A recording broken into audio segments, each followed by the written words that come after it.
Welcome back mga kabayan sa aking YouTube channel, at ngayon ay tuturuan ko kayo kung paano mag-load ng transaction card or T-card, kung paano mag-charge ng T-card transaction card dito sa South Korea.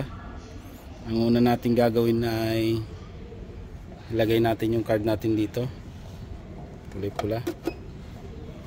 Tapos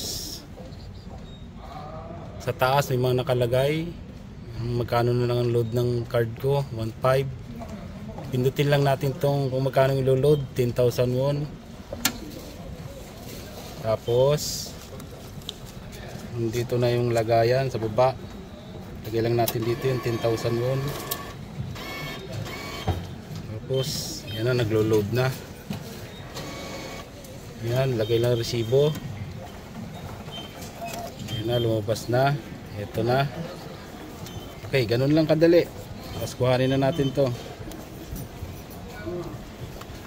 Ito na yung na-load sa card ko. May resibo.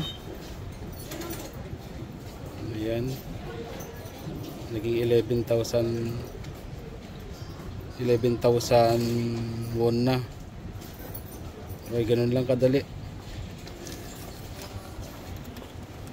Sana makatulong lalong-lalo na dun sa mga baguhan dito sa South Korea na gagamit ng transaction card.